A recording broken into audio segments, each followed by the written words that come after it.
And Matt, why don't you tell us what the 8:30 a.m. Demo was of that? So I go to the Trinoff demo, and I wanted to hear this ridiculous phased subwoofer approach. I was told they were showing some cool demos, including a John Wick demo, which makes me happy. So I go to it, and they proceeded to show me A Quiet Place at 8:30 in the morning where she steps on a nail. I did not need to see that. Oh. Terrible choice. I don't need that at 8:30 in the morning. The squishy of the foot, like with 12 by 12 subs, are you out of your mind? I had chills. Yeah, I was having a hard time not squealing. I had to turn away. The only demo I hate worse than that one is the gunshot one, the Costner movie. They said, we got the authentic gunshot sound. We recorded it, and it's like them just going. I would like some of those demo people, when they're playing things like gunshots, to recognize that if you actually go shoot a gun, you wear earmuffs. Yeah. So you don't hurt your stinking ears. Get away from that phone! Whoa, that was loud. On this episode of ResiWeek, we wrap CEDIA 2023, talking about video walls, speakers, lighting, and more. All this and more on this episode of ResiWeek. The network for the AV industry. What are you listening to? This is AV. This is AVNation. This is AVNation. This is ResiWeek, episode 397, Distill It Down. Welcome to this episode of ResiWeek. This is your weekly roundup of all the latest news and stories from the residential AV industry. I'm your host, Matthew Scott, for AVNation.tv, and this week I'm pleased to be joined by three of my good friends who I just saw in person, like in real life. Three dimensions. First, we have Heather Sidorowicz. She is the president of Southtown AV. How you doing, sis? Hey, how's it going? We're all a little jet lagged. I don't think any of us are in the time zone we just were in. Anybody else jet lagged? Yeah, I'm not necessarily jet lagged, but I haven't talked to people that much in 4 years. So no. We're just show lagged. We're show lagged. Matt is still salty in person. Yeah, still salty. True. All right, then we have Jeremy Glowacki. He's the executive editor of Residential Tech Today. How you doing, Jeremy? Yeah, I'm doing okay. I haven't posted anything on my website today. It's like I can't get out of my way. I've got just all these little things to catch up on, and I'm not doing my main job. But here, I feel like I'm finally doing some work. So this is good. Is work. This is work. Yeah, we'll count it. Well, maybe you were playing too much pickleball while you were away, and it's rotted your brain. Maybe so. Then we have Katye McGregor-Bennett. She's the president of K&B Communications. How you doing, Katye? Feel great. Haven't played pickleball at all ever. So there's that. Good girl. Good girl. Neither have I, because I'm an adult. Oh my God. Before we go down that vein too much, yeah, I see you over there. All right, we're going to talk about a bunch of stuff from CEDIA Expo because all of us were stinking there, which was fantastic. I don't even know where to start with this, so we'll start with something that comes to us from CE Pro. Just Video Walls solves big problems in micro LED at CEDIA Expo. Just Video Walls was there. Quantum was there. A bunch of direct view. Planar was there, technically. In the Abson's another good one worth mentioning. Abson was there. There was a bunch of direct view video walls, including, of course, the stalwarts from Sony and from Samsung. There was a ton of this, which the last time I was at CEDIA, albeit a couple of years ago, this was not even really a segment. So this was really, really cool to see. Heather, what is the direct view space look like for Resi? Is this still a 1% of the 1% application, or is it going to triple down? It is for now, but I don't think it's going to stay that way. I think that just like any technology that we've seen trickle down over time, I think that we're going to continue to see direct view LED walls trickle down as well.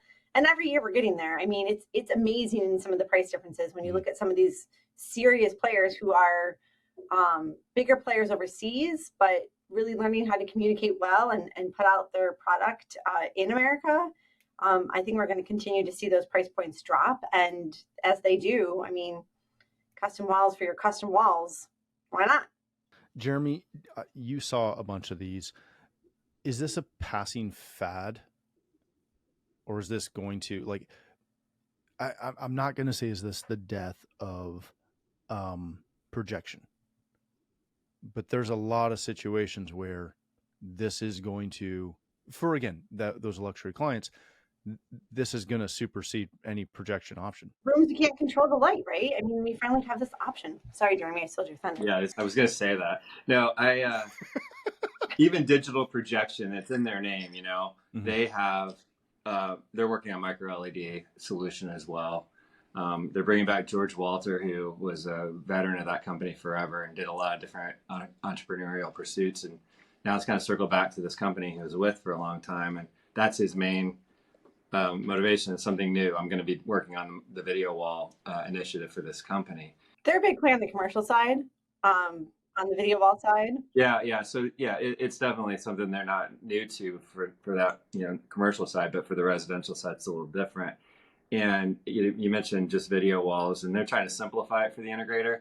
But even somebody like a company like Samsung, they're trying to do these more modular video walls where it's like two sections that come together rather than having to put together all the little cubes.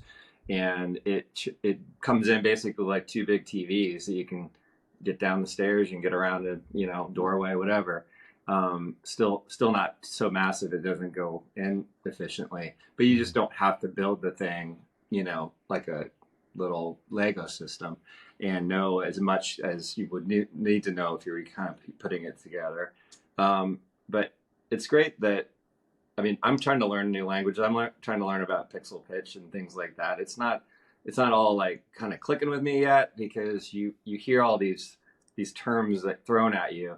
I'm still learning about new lighting terminology and lumens and things like that for this industry that weren't things we talked about like maybe 5 years ago.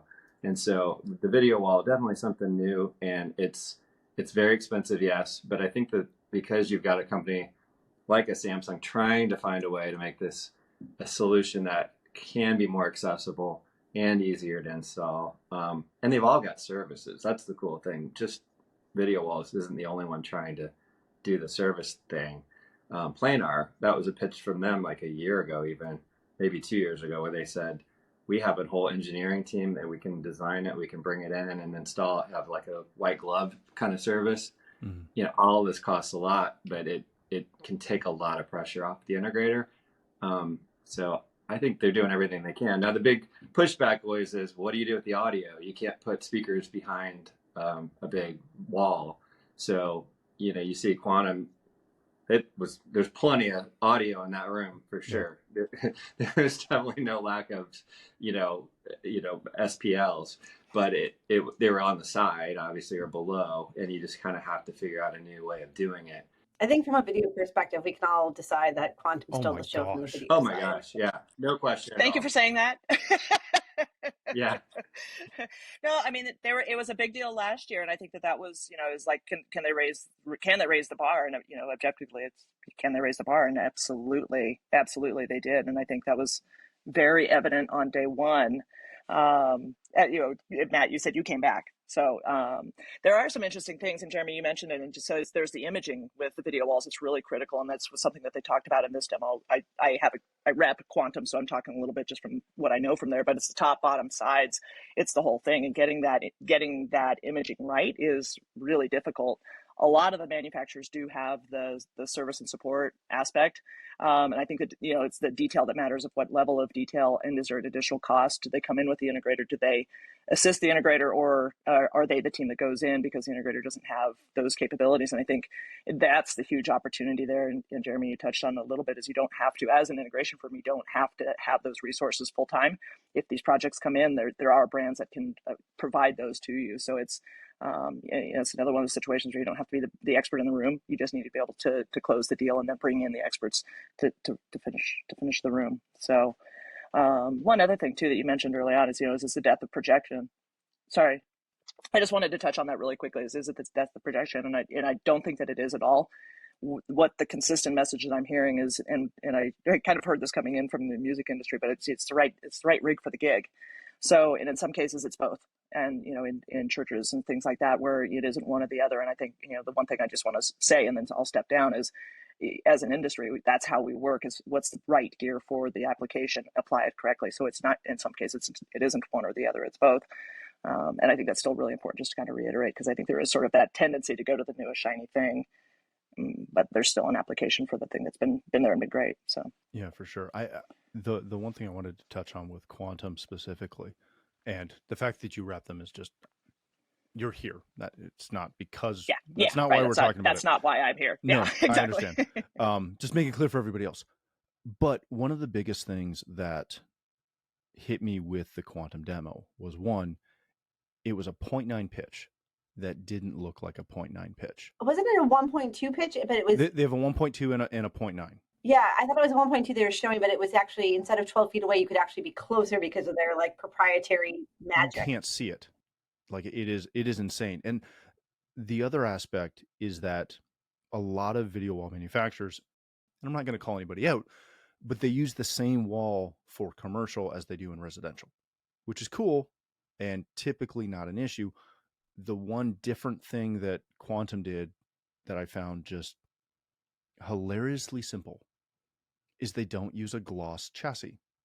They use a matte black chassis, which sounds ridiculously dumb until you've done a ton of video walls, and then you go, oh wow, that's really helpful, because you don't get the glare. And it's also the only one talking about minute. gaming in video walls. That was the only one I can remember talking about gaming. So 120 hertz. Yeah.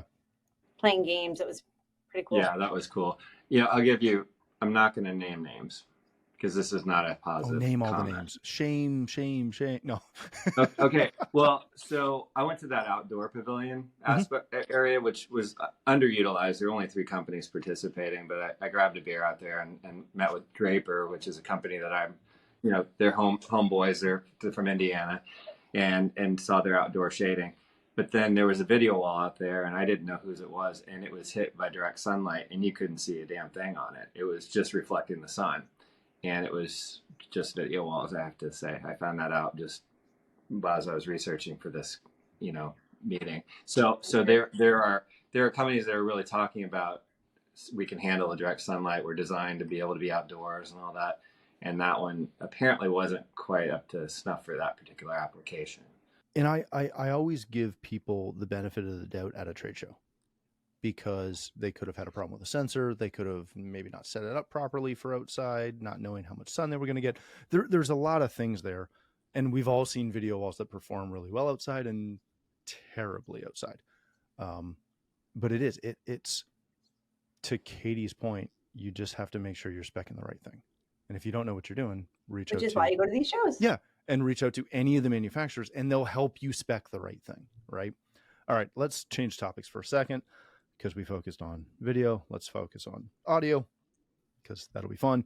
There's an article on ResiTech today from Mr. Jeremy Glowacki talking about Origin's expanded and upgraded luxury ambisonic Bollard speakers, which, if you didn't see them in person, they're incredibly cool. They're cool normally. The regular ones, the regular Bollards are awesome. But the new ones look really, really sexy. Did they get married? The Bollards? Yeah, the speakers. Did the speakers I'm just get waiting married on too? my wedding gift of Bollards. That's what Joe told me I was getting. So, Mr. Whitaker, when you're listening to this, I'll take mine in matte black. That's fine. But only the ambisonics. Don't wimp out on me with the standards. Origin also debuted, a new Pro line with new half rack amplifiers, like half width as well as full width, tons of power, a lot of other cool things. I sat in a Trinoff demo that was out of this world. You know what the demo reminded me of? How you can play something really loud, and if it's really good, it does not hurt your ears. Yeah. Like I think that I just haven't heard such a good audio demo in so long. I forgot that. Like if you can turn it all the way up, and if it's good audio, it doesn't hurt. Yeah. And Matt, why don't you tell us what the 8:30 a.m. demo was of that? Don't make me relive this. All right, fine. So I go to the Trinoff demo because I heard it was ridiculous. And we've got a couple friends that were integral in making that happen. And I wanted to hear this ridiculous phased subwoofer approach. I was told they were showing some cool demos, including a John Wick demo, which makes me happy. So I go to it. John Siaka came in with me because he had already seen it and wanted to see the second demo reel, which I was thinking was this John Wick reel. And they proceeded to show me A Quiet Place at 8:30 in the morning where she steps on a nail. I did not need to see that. And Yes, she's a believer. I'm looking at you, all of y'all that ran that booth. Oh, Terrible choice. I don't need that at 8:30 in the morning. The squishy of the foot, like with 12 by 12 subs, are you out of your mind? It sounded I had phenomenal. chills. Yeah, I was having a hard time not squealing. Good gosh. I had to turn away because I don't like that stuff. I'm very empathetic toward the labor, the giving birth process, the pain that women go through, and I know exactly how it feels. Because, You've had a cold, right? Yeah. Yeah, he's been stung by a bee. Sucked. It was so painful to watch. The only demo I hate worse than that one is the gunshot one, the Costner movie with the Old West, where they said we got the authentic gunshot sound. We recorded it, and it's like them just going pop, pop, and it's so loud in the demo room. You're getting like this. Kate's husband probably has that gun. It was a real test of certain speaker qualities, and I understood why. I would like some of those demo people when they're playing things like gunshots to recognize that if you actually go shoot a gun, you wear earmuffs so you don't hurt your stinking ears. With that quick comment on the content selection at trade shows, I would also say know your audience too.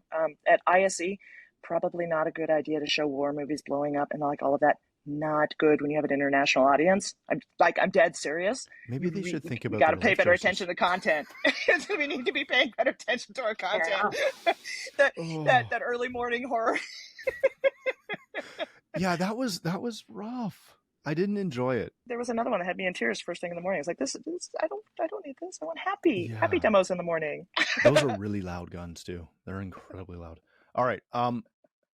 So there was a cool crossover again with a couple of the manufacturers showing a lot of commercial stuff, right? I talked to 3 or 4 luxury residential speaker manufacturers who are all touting their ability to take like their 6.5 inch in ceilings and bounce them directly out of a theater and put them into high performance music for a restaurant or a museum or something like that, and literally take the same SKU and just pop the thing over, which was really cool to see. The one that blew my mind was Katye, and somebody had mentioned that they had like the snake thing, and the second they mentioned it, and I can't remember who pointed it out to me, I went, "Oh, you mean the anaconda?" And they looked at me like I was crazy, because they don't go to the other shows that the 3 of us typically go to. But so Katye has and they've had this for a couple of years, but it's a speaker that's linear, and it can be literally like tied in a knot because they use it for flexible applications. They're really, really cool. But so I walked over to see if that's what they were showing or if they had something new. And when you walk into a booth and you're looking at the people that are standing there, and you're doing the like, do I actually say something to them or do I just walk away? Because I don't like, no, not for any reason other than you're just tired. You've talked to a lot of people. No, I laugh because I feel seen, because that's my introvert self. I'm like, this looks very awkward. I want to leave right now. Me too. That's why I need people like Katie to guide me around and force me into having conversations. Come on in, introverts. It's okay. So I walk up to the booth. They don't have it on the front, but they have this itty bitty little speaker.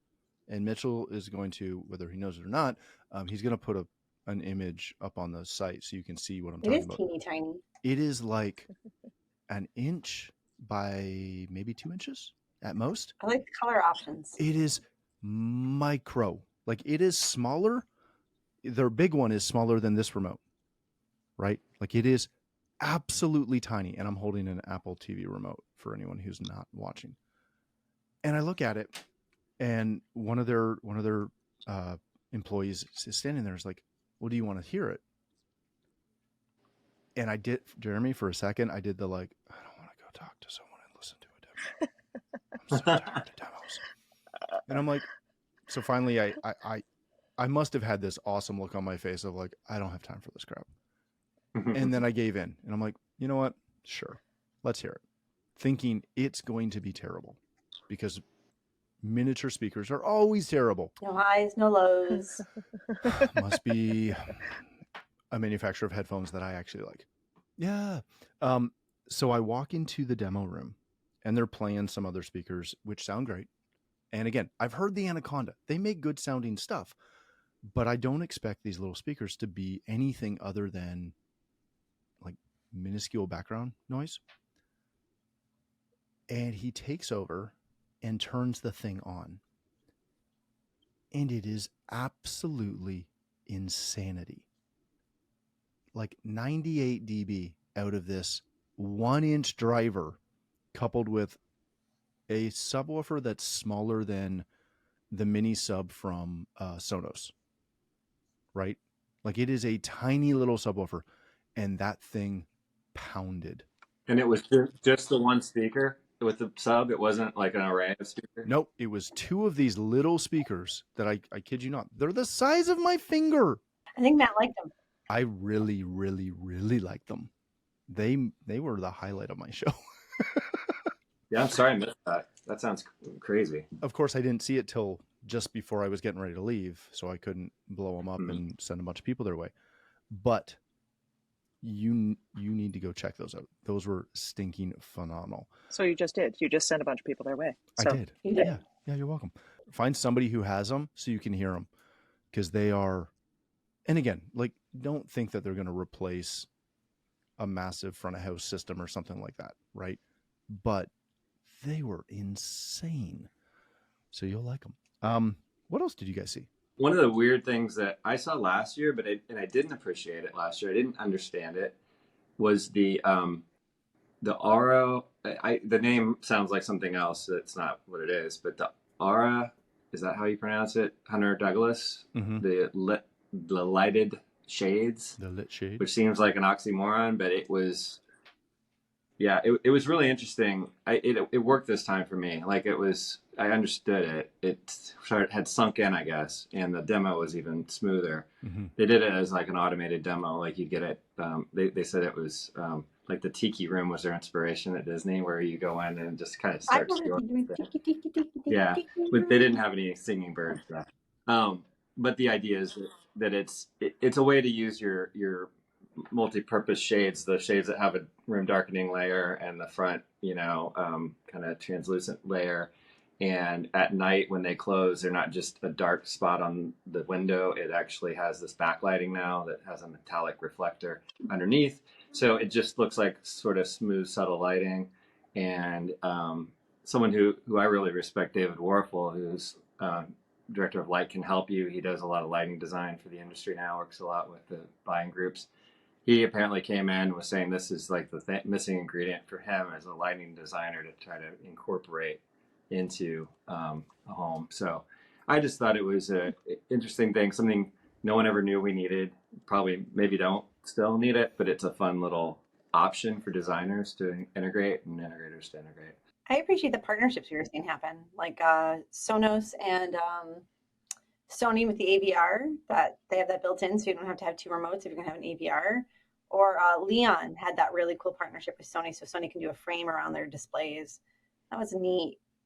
Play wells with other, but it's beyond just a programming piece. It's like they're actually speaking to each other. Yeah, and I liked that Leon message. I think I mentioned on the panel the other day, Heather, that they, or maybe I was somewhere else, but they said everyone's trying to hide technology. We're trying to like put sort of fashion around it. Yeah, Leon does a really good job at that. Yeah. They're actually even moving away from calling it tech concealment, which was, sort of like, what do we call this thing that we do? And so it became concealment. And now they're backing away from that and it's sort of, celebrating technology, but making it beautiful, in all of the typical language. I saw a lot of that. I mean, I think Basalt had, I don't know if that's always been on the line or not, but they had some really cool, there's like, well, partly it was the color. It's like this really awesome olive green in-wall flanking TVs. I have no idea how they sounded, but it was just, I think my thing is I saw more design forward audio solutions that were sort of celebrating audio, but in making audio still present, but making it beautiful in the space. And I think that was. And you guys had like a whole design day, right, Katie?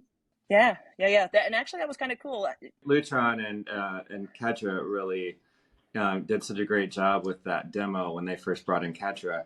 And now I see the lighting companies finally starting to step away from just having fixtures on a table and trying to recreate some kind of automated demo where it brings you through the whole, daylight. Lutron did a great job again at that.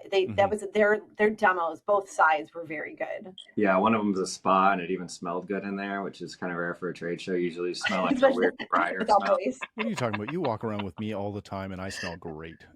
Yeah, that's a very localized smell, but I'm talking about the general essence of the show. Sandalwood and cedar. And BO, that's another one you smell. Well, the aroma outside was not bad. Yeah, that's very true. Very true. It's something where we are finally seeing a step beyond the vignette, right? We're seeing actual application. We're seeing actual functionality of stuff. And, again, Leon does a fantastic job of that in honestly bringing back the reason so many people fell in love with audio to begin with, right? Is because you had these beautifully handcrafted speaker cabinets that were like beautiful. The wood grain, the stain color, like back in the 60s and 70s, though, that's why you bought them, was because they looked awesome. JBL's doing that. I don't know if you went by Harman. Yeah, they're bringing back the like, old school. I'm going to blank on the model, but that flagship speaker from the 70s. The memory loss thing again. Yeah, it's because I'm old. Yeah, we got it, Katie. We understand. Everyone knows I'm old. I'm bad with remembering. Right, but you're seeing that happen more. I walked into the WAC demo for WAC lighting and Aspire, and they were showing, again, that's a bunch of different fixtures, and in the ones where we can see the guts and see all the stuff that we as integrators like, but they also had a little room where they were showing, that you can use this ridiculously small 3/4 of an inch aperture to deliver 1,000 lumens in a downlight. So you don't have to use this big massive can. You can use a really aesthetically pleasing pin light and downlight a room without any issue. They were showing essentially like a bullet light that goes into their strut system that has integrated louvers, which as a stage lighting guy, I loved, because you can literally louver that little pin light so that you can frame a picture or a section of the wall or whatever you want to light. Or put a gobo, another theatrical term, where you can send like a logo on a wall or something like that with it. So yeah, that was the one specifically I was remembering that was kind of creating more of an experience. It's fantastic, right? And I think that's one of those things that it's going to help move our industry forward in that concept, right? Because we can talk about daylight harvesting or we can talk about circadian rhythm, and that's fantastic. And this is something where the aura from Hunter Douglas is phenomenal, right? Like, not only is it replicating daylight, but it's replicating the source of daylight, which I've listened to. I don't know if any of you have heard of Andrew Huberman, but he's this scientist out of, I think, Stanford. And he talks a lot about things like circadian rhythm and lighting and how it affects you.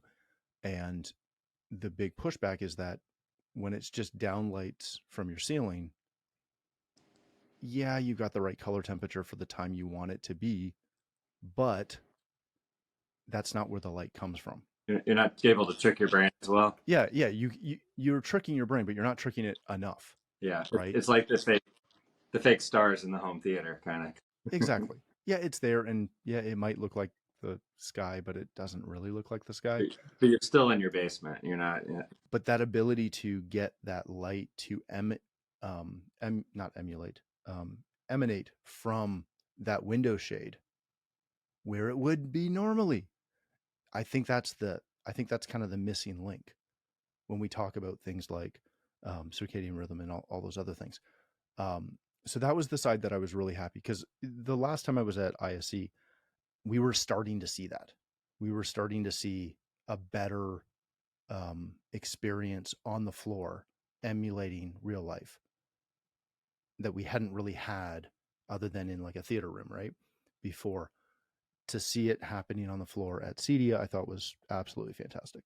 So kudos to all the companies that did that, and shame on you if you didn't. Honestly, it's such a better experience. I make note of this where there was that one, there were those couple of years that I call them the dark ages of CEDIA Expo, where the video manufacturers kind of quit on the show because they were going commodity, they were going end user. And that was prior to 4K. And then 4K comes along, they're like, oh man, we need a little help with this rollout because people don't understand it. They don't know why they need to upgrade from their cool plasma that they already have. And they came back to CEDIA and suddenly we had video again and visuals. But there for that couple of years, like every meeting was a black box, and it's just so hard to get excited about that, talking about network. No offense to networking stuff, but it's really hard to have like a deep conversation about the technical stuff when it's just a little box you're talking about. So you try to add that like experience in there, and it really does tell the story better, especially for someone. I'm not a propeller head. I'm like a end user kind of perspective guy who has just fallen into being a technical writer. But I think that it affects everybody, well, if you can do it as an experience. It was, speaking of black boxes, I was quite surprised and happy to see the prevalence of Netgear throughout the show floor in other manufacturers' booth, because I know they've really embraced the channel. They've really embraced the channel. They've made a big investment into creating AV specific networking products, and that's no shame on any of the companies that are currently in our space that are AV specific, but to see a big manufacturer make that push and then see that received the way it has been, that was really, really cool. All right, let's do closing thoughts, because why not? Katie, I'll start with you. Closing thoughts. Closing thoughts. Okay. Right. Final takeaways. I'm trying not to go way past time today. Okay, well, so my final takeaways, I spent a lot of time, as I have over the last several years, I spent a lot of time at the intersection of technology and design. There was a Designer's Day of Discovery there on Thursday, and there were like 90 designers that showed up to this thing, which is really, really, really impressive. Quick takeaway there is that they actually really appreciated, on behalf of themselves and their clientele, the very basic audio demo. We're going to play you this track. Here's what you're going to hear. And then they heard it. All of a sudden, it was more relatable and more relevant to them why a speaker needs to be made the way that it's made, and therefore why there's a price point that it might command. Distilling things down to a really basic level, even though we've heard it a million times, we really do need to start doing this. I'm coming in as a communicator now. We brought in someone who is a yoga instructor to teach yoga on Saturday. She doesn't come from the channel. She's into tech. She's mid-30s. I had her take over our Instagram account. Why would I do that as a PR firm who's covering brands at the show? Because I wanted to see how she saw the show and have her give us that feedback so that I can take this into the communications realm and help us figure out how to tell the next generation and the generation beyond what we do. I was in an elevator and two guys, there was me and two other guys going in the elevator, and two just off the street coming out of the football game. They looked at me, looked at the other guy, and they said, so is there like some home like technology, something going on? The other industry guy says, yeah, it's home automation. And then the guy in the elevator says, oh, like Sonos and stuff? And then the other guy just laughed at him. And then he exited the elevator. When he did, I went ahead and filled in the blanks there. When we have these opportunities to tell people what we do, we really need to be better at explaining what we do. And that's it. So as a communicator, and then also bringing in designers, when we do that, we get the aha and we make things relatable. And this is how we keep our channel growing. It was a really big deal because I saw light bulbs going off, and I saw that when we do these things, it's really successful. So keep doing that if you're already doing it. If you're not, definitely take some takeaways from that. I think video is absolutely back, Jeremy. Like you said, it's bigger, badder, better, bolder, and it's down to how you apply it. And I think what we see next year is really going to be even more compelling. Yeah, that's true. Jeremy? Yeah, I'll do the thing that everybody that does at CEDIA and just say it's about the people and it's about the relationships. And you get I mean, the four of us having this conversation is just the perfect example of that photo we have of us together. And, Siaka was there too, but we, he's just dead connecting to me. together. He plays pickleball. No, he's dead to me. It's over. Oh, no, I'm in. I already X'd him out of the photo. He's like the disappearing photo and, Back to the Future, right? So I ordered a pickleball paddle because the one I had was like $25, and it was so ineffective. I know it wasn't my talent level. It was the equipment. I'd just been at CEDIA Expo. I knew the equipment needed to be upgraded, and I got back. I didn't even hardly sit down to have a drink, on my sofa last night, and I get this text from Siaka with a link to a pickleball sale, and this is the one my daughter Lauren uses. I'm like, well, if it's good enough for Lauren, it's good enough for me. And it's a first responders themed paddle. So I've got the like soaring eagle on it and the American flag. I look like I'm. You're trying really hard, and I appreciate it, but I think your game is improving already, Jeremy. You just took I- your game I up like feel 2 better. notches. like Yeah. how good of a game can pickleball Good players actually get? game. Let's be fair. All right, Heather. We're done with Jeremy is what I'm saying. mute his mic. Yeah, if you talk about pickleball, I'll go with the commercial girl in a resi world. I've obviously grew up on the resi side, and I've spent the last 10 years now on the commercial side.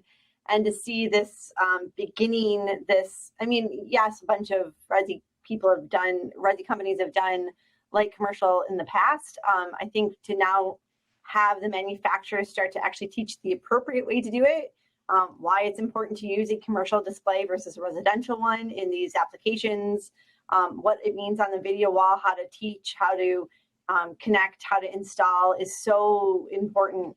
I'd like to see that continue because as someone who's lived through this school of hard knocks about how to run your company that way too, because how you run your commercial company is a little bit different monster than how you might run a residential company. So it was really interesting to see the beginning of that. I think that's the gray area between what CEDIA is and maybe and what InfoComm is. Going to InfoComm for the first time was so intimidating. I remember being at a Christian party and knowing nobody. So I think that this is a good gray area for I don't know if I those call it the looking to dark side, move but the dark side. that's a little dark. I thought that was working for a PR agency. Yeah. Again, if you do it wrong, it's really the dark side. All right. I'll wrap this with, I guess, I don't know, a couple quick points. One, it was great to be back. I hated missing the last couple of years, but glad. It was so good. Oh my gosh, to be seen. It was good to see you. To anyone who said hi to me that I gave you the very generic, hey buddy, great to see you.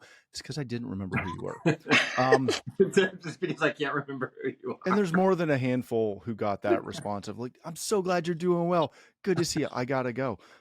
It's because I didn't remember you, Emma. I'm sorry. Hey, buddy. Hey, dude. You're here. What's up? I'm so glad you made it. Heather, what's the line? It's good to see you. Yes, so good to see you. Right. Not good to meet you. You always say it's good to see you. I love the people that have no filter at all, and they just stare right at your badge and go, "Oh, hi," like. That's why I hide my badge under my jacket every year, is because it really quickly points out the people who do the, if you're just listening, I'm doing the like, look at your face, kind of look at your chest, look kind of to see if it hid behind the front of your jacket, and then keep looking down, trying to find a badge because they don't know who you are. Those are fun. Whereas I look you in the eye and say, hey, buddy, great to see you. And then keep walking. I'm sorry, Matt. You don't like when people look at your chest? I try not to. Right, It's yeah. rude. My eyes are up here, dang it. Look at the brooch, Heather. Remember that was the other line we learned. I think we can never underestimate how important the people are to the industry. I would have happily gone to the show just to see people and not seen any tech at all, because we had probably better conversations walking the floor with other people or sitting down having a meal or coffee or sparkling water or whatever, as good, if not better, than anything we had in a booth. The push of commercial is fantastic, as Heather pointed out. We need to, as an industry, remember that if you're going to do commercial, you need to do commercial, not retrofit some resi crap. And I mean that lovingly. Tell us how you really feel. I am into a commercial environment, right? Because let's be really blunt, you make way more money if you use commercial grade gear in a commercial environment. And it works longer. And it works. Yeah. Which again means you make more money. The last thing I'll touch on is I really, really liked seeing some of the lighting manufacturers there and the real lighting manufacturers, which again is nothing against our industry specific manufacturers that are doing some awesome work. But to see the buy-in from companies like WAC, from companies like American Lighting and their ProLux division, that Heck, Lightline was there. That is great for a channel that has been pushing lighting, not just lighting control, but pushing lighting as a vertical for years, to finally have some real buy-in from the major manufacturers that do this every day. Is really, really cool. And I'm looking forward to seeing that grow as not only a vertical, but also as a design focused vertical, because that's what it has to be. I think Jeremy got to sit through my rant on Friday night about lighting, so I won't give it now. But if you call me, I'll give it to you quite happily over the course of probably 30 minutes, because it's a long one. Other than that, I had a blast at the show. You guys all had a blast at the show, I think. Jeremy unfortunately had to play pickleball while he was there. Other than that, it was fantastic. So, Heather, where can people connect with you? What do we say these days? We say X? Find me an X? I don't care. I don't like that. No, nobody's acknowledging that name. Anyway, it's tech_cheat. You can Google me. Find me there. LinkedIn. I'm all over. Excellent. Thank you, my friend. Jeremy, if people want to connect with you, learn more about Resi Tech Today or your podcast, where can they do that? Yeah, restechtoday.com for the podcast and the website for the magazine. And find me on LinkedIn, too, if you want to connect. So, it was really cool is that young kid, Chris Oram, that was on the podcast with us, the influencer.